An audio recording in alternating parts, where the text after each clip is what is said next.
এই ভিডিওতে আমি ফিনান্সিয়াল ম্যানেজমেন্টের ইম্পর্টেন্ট কোশ্চেন ডিসকাস করছি বিসিএ ফিফথ টাইমের জন্য ম্যাকআউটে। তো এই ইম্পর্টেন্ট কোশ্চেনগুলো তোমরা প্রত্যেকটা দেখে যাও। তোমরা প্রত্যেকটা কোশ্চেন ভিডিওটা চালিয়ে চালিয়ে দেখো, কারণ আমি মাঝে মাঝে যে কথাগুলো বলি সেগুলো প্রত্যেকটা কথা শুনে শুনে যাও, তাহলে তোমাদের কাজে লাগবে।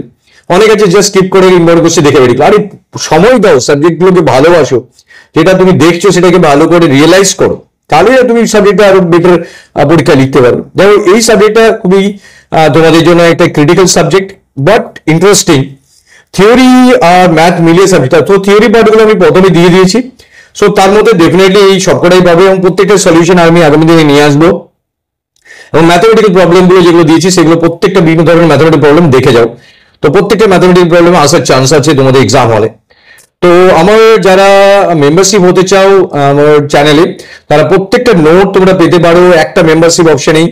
তো চ্যানেলে গিয়ে মেম্বারশিপ অপশন করলে প্রত্যেকটা নোটের পিডিএফ অপশন তোমরা যে কেউ আমার চ্যানেল থেকে পেয়ে যেতে পারো। আফটার মেম্বারশিপ তোমরা একটা ফর্ম ফিল আপ করে আমাকে পাঠালে আমি সেই মেলে তোমাদেরকে ডকুমেন্ট পিডিএফ গুলো শেয়ার। ভিডিওতে আমি important questions of financial management MAKAUT BCA fifth same নিয়ে আসছি। তো এই ভিডিওর প্রথম থেকে শেষ অবধি দেখো, পুরো ভিডিওটা ওয়ান বাই ওয়ান প্রত্যেকটা কোশ্চেন দেখো। আমি তার মধ্যে যে যে কথাগুলো বলছি সেগুলো শোনো। অনেকে যা স্কিপ করে বেরিয়ে যায়, তো কোশ্চেন পেলো স্কিপ করে বেরিয়ে গেল। আগে শোনো, ধৈর্য ধরে করে টাইম দাও কোনো একটা প্রবলেমের মধ্যে, তবেই না সাবজেক্টে ভালোবাসবে। Let's start with financial management. এই সাবজেক্টে আমি আগামী দিনে প্রচুর সলিউশন নিয়ে আসবো। তোমরা যারা চ্যানেলে আমার আছো তারা প্রত্যেকের সলিউশন ওয়ান বাই ওয়ান দেখো, ডেফিনেটলি তোমাদের পরীক্ষা ভালো হবে। প্রত্যেকটা থিওরি এবং তার সলিউশন আমি নিয়ে আসবো। তো সাবজেক্টে ভয় পাওয়ার কিচ্ছু নেই। Let's start. ফার্স্টে আমি এই সাবজেক্টটা বলে রাখি যে থিওরি গুলো আগে আমি দিয়েছি, তারপর কিছু ম্যাথমেটিক্যাল প্রবলেম দিয়েছি। তো সবার আগে যেটা জানতে হবে, ডেসক্রাইব আইআরআর মেথড। তো এই মেথডটা কিভাবে কাজ করে, সেই মেথডটার এক্সাম্পল, সেটা একটা কোয়েশ্চেন আসতে পারে। এটা 10 মার্কসের মতো করে পড়ো। Describe NPV method with example. NPV বলতে কি বোঝো, এনপিভি তে কি হয়, ফর্মুলা এবং একটা ছোট example. Describe payback method period. Payback period method, যেটা পেব্যাক বলতে কি বুঝি, সেটা কিভাবে আমরা ক্যালকুলেশন করি, তার এক্সাম্পল ডেফিনিশনস দিতে হবে। তাহলে দিস আর থিওরি, কিন্তু এক্সাম্পলে একটা অঙ্ক তার সাথে তোমাদেরকে মনে রাখতে হবে, যেটা দিয়ে দিলে পুরো কমপ্লিট অ্যান্সার হবে। তো এটা গেল কোশ্চেন নাম্বার 1, তিনটে কোশ্চেন আসবেই। নেক্সট কোশ্চেন নাম্বার 2 তে আসছি। দেখো প্রত্যেকটা থিওরিটিক্যাল কোশ্চেন আগে দিচ্ছি, থিওরি আর অঙ্ক মিলিয়ে চ্যাপ্টারটা। ম্যাক্সিমাম থিওরি গুলো করে যাও, অ্যাজ ওয়েল অ্যাজ অঙ্ক যা আমি করিয়ে দেবো সেগুলো করে নিও। দেখো কোশ্চেন নাম্বার 2 তে আসছি। Describe cost of debt. Cost of debt বলতে কি বোঝো, describe the concept of capital budgeting, describe various approaches to working capital investment বলতে কি বোঝো। তো প্রত্যেকটা এখানে ইম্পর্টেন্ট কোশ্চেন। তো প্রত্যেকটা কোশ্চেন নাম্বার 2 তে দেখছি, এগুলো দেখে যাও মাস্ট। নাও কোশ্চেন নাম্বার 3 দিচ্ছি। কোশ্চেন নাম্বার 3 তে দেখো, describe discounted payback method. discounted payback method বলতে কি বোঝো with example. Short note on CAPM. এটা প্রচুরবার কোশ্চেনটা ইম্পর্টেন্ট আসছে। কোশ্চেনটা কোশ্চেন নাম্বার 4 এ আসছি। শর্ট নোট দিয়েছি, শর্ট নোট গুলো দেখো পুরো। লিকুইডিটি রেশিও বলতে কি বোঝো, ডেফিনিশন এক্সাম্পল। নেটওয়ার্কিং ক্যাপিটাল বলতে কি বোঝো, তার example. Make or buy analysis বলতে কি বোঝো। Scope of financial management, financial management scope কি আছে। ব্রেক ইভেন পয়েন্ট বিইপি বলতে কি বোঝো, তার কনসেপ্ট এক্সাম্পল। সলভেন্সি বলতে কি বোঝো, সলভেন্সি ডেফিনিশন এক্সাম্পল। তো এটা কোশ্চেন নাম্বার 4 এ দিয়েছি। প্রত্যেকটা ইম্পর্টেন্ট কোশ্চেন। কোশ্চেন নাম্বার 5 এ, dividing balance sheet and cash flow statement. Balance sheet and cash flow স্টেটমেন্টের differentiate. Describe operating cycle of working capital. আসবে এই operating cycle of working capital. 10 মার্কসের কোশ্চেন, কিন্তু এটা 15 মার্কসের মতো করে পড়ো। Question 6, what is financial management, what are the importance of financial management. আগেও একটা বলেছি, স্কোপ অফ ফিনান্সিয়াল ম্যানেজমেন্ট। তো এই সেট অফ কোশ্চেন্স 15 মার্কসের কোশ্চেন এটা। What are the nature and function of financial management. তো financial management importance, nature, function and scope পুরো question তোমাকে দেখে যেতেই হবে overall. Next, describe the techniques of financial statement analysis. Financial স্টেটমেন্টের যে অ্যানালিসিস, তার টেকনিক্স হলো কি সেটা বোঝাতে হবে। না question number 7, describe the object of financial management. Financial ম্যানেজমেন্টের অবজেক্ট কি আছে। why wealth maximization prefer over profit maximization.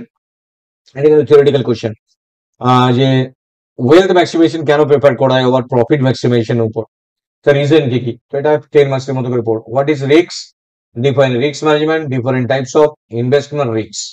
কি ধরনের ইনভেস্টমেন্ট রিস্ক আছে, তার রিস্ক ম্যানেজমেন্ট কি কি হয়, সেগুলো প্রত্যেকটা কোশ্চেন। তো কোশ্চেন নাম্বার 7 খুব ইম্পর্টেন্ট কোশ্চেন, এটা ডেফিনেটলি দেখতে হবে তোমাদেরকে। Question number 8, you are a financial manager of a firm and asked to organize financial decision to the firm, discuss. তো প্রত্যেকটা কোশ্চেন আমি অ্যান্সার নিয়ে আসবো, কিন্তু তোমরা যারা এই কোশ্চেন গুলো সলিউশন চাইছো, বিভিন্ন জায়গায় সার্চ করে পড়ছো, আমি প্রত্যেকটা 2D পয়েন্টে অ্যান্সার নিয়ে আসবো আগামী ভিডিওগুলোতে। তোমরা জাস্ট যতটা নিজেরা প্রিপারেশন করে রাখো, সাবজেক্টটা বুঝে রাখো, আমার চ্যানেলে দেখো প্রচুর কোশ্চেন সলভ আছে অলরেডি, অঙ্কগুলো তোমরা দেখতে থাকো। Discuss the role and function of finance officer manager. তো দুটো কোশ্চেন, একটা তুমি ফিনান্স ম্যানেজার হলে কি কি নেবে স্টেপস, ডিসিশন নেবে, আরেকটা তোমার ফাংশনস আর রোল কি আছে ফিনান্স ম্যানেজার হিসাবে। অফিসার আর ম্যানেজার সেম জিনিস না। কোশ্চেন নাম্বার 9 আসছি। Question number 9, difference between cash book and cash flow, limitation of profit maximisation, discuss risk return trade of, describe various factor influencing working capital requirement. তো question number 9 দেখে যেতেই হবে। না question number 10 এ আসছি, relationship between liquidity and profitability, limitation and accounting rate of return, ARR, cash flow versus fund flow statements.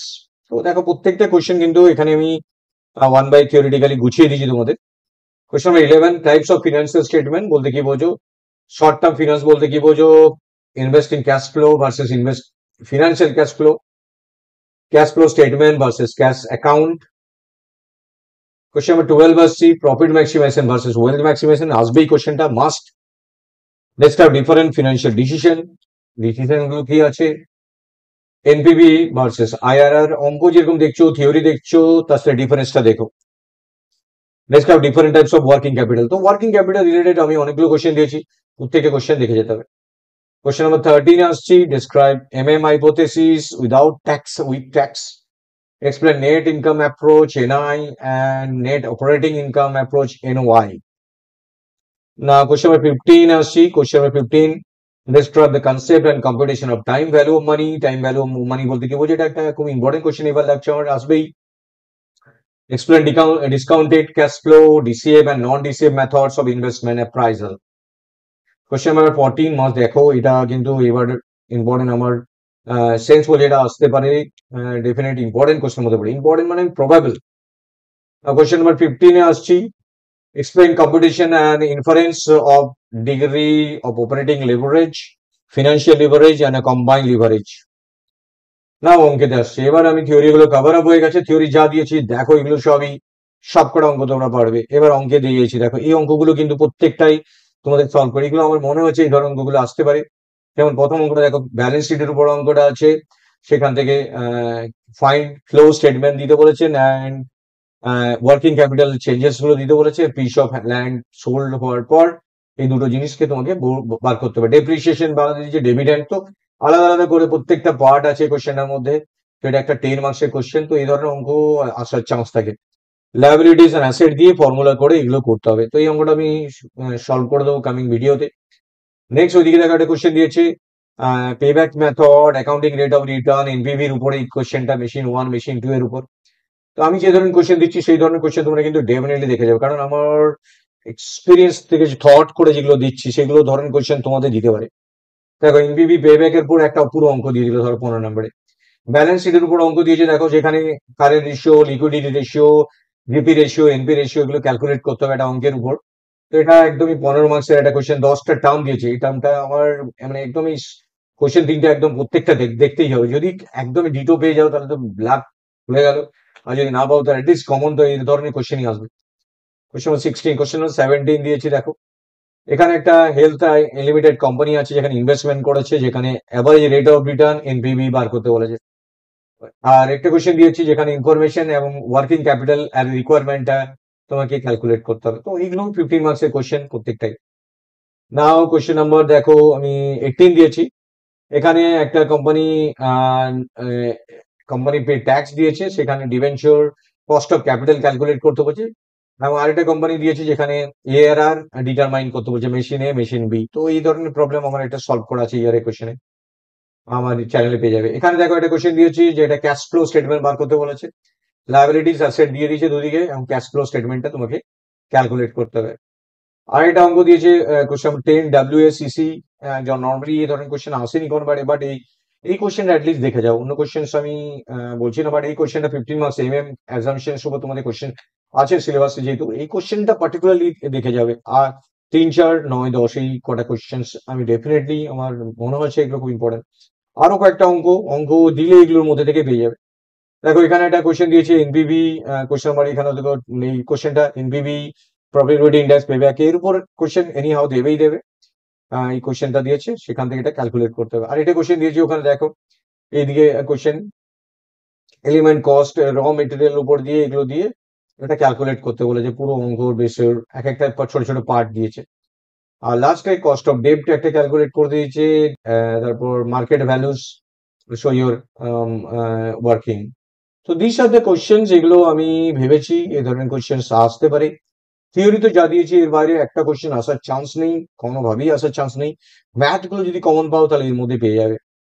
তো finally best of luck for the exam. Thank you very much for watching this video. বন্ধু বান্ধবদের চ্যানেলটা যত বড় share করো, maximum ছেলে মেয়ের কাজে লাগবে। সবার কাছে যেন এই ইম্পর্টেন্ট কোশ্চেন পৌঁছে যায়, আমার চ্যানেলটার অ্যাক্সেসে পৌঁছে যায়, তারা নোট পেতে পারে, এভরিথিং পেতে পারে আমার চ্যানেল থেকে। তো বেস্ট অফ লাক।